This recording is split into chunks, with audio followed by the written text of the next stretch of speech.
నిన్న పవన్ కళ్యాణ్ గారు ఒక జగన్ని విమర్శించేటటువంటి క్రమంలో జగన్ని రానియను అధికారంలోకి ఈ పదాలు ఎంత తగ్గించుకుంటే అంత బెటర్.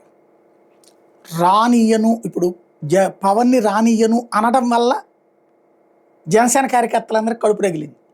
ఒకళ్ళు 10 ఓట్లను సాధించడం కోసం ప్రయత్నించారు.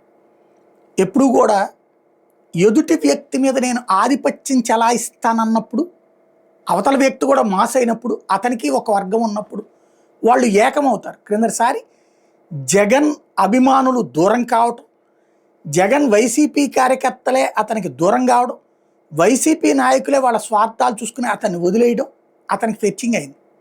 దానికి కారణం జగన్ వాళ్ళందరికీ ప్రయోజనాలు చేకూర్చలేదు. ఇప్పుడు జనసేన వాళ్ళకి అందరికీ ప్రయోజనాలు చేకూరుతున్నాయా? బీజేపీ వాళ్ళందరికీ ప్రయోజనాలు చేకూరుతున్నాయా?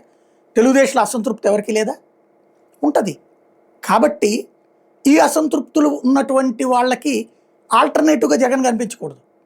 అలా కనిపించకుండా ఉండాలంటే ఫస్ట్ చూడాల్సినటువంటిది జగన్ని తిట్టడం ఒక్కటే పని కాకుండా ముందు ఇక్కడ స్ట్రీమ్ లైన్ చేయడం వ్యవస్థని. ఎలాంటిది? వాలంటీర్ లేడు, సచివాలయం లేదు. ప్రభుత్వ కార్యాలయ దగ్గరికి వెళ్ళి చెక్ చేయండి. ప్రతి పనికి ఎంత లంచాలు తీసుకుంటున్నారో చూడండి. లంచం లేనిదే పని అవ్వట్ల, బ్రోకర్లు లేనిదే పని అవ్వట్ల, రాజకీయ జోక్యం లేనిదే పని అవ్వట్ల. అలా ఉంటే ప్రజలకి నిన్నటిది ఆ సేవ గుర్తుకొస్తుంది కదా. మీ సేవ ఈ సేవ ఎందుకు గుర్తుకొచ్చేది ఇదివరకు పబ్లిక్కి? Non corruption concept. ఆ నాన్ కరప్షన్ కాన్సెప్ట్ని ఇంటి దగ్గరికి తీసుకెళ్ళాడు జగన్.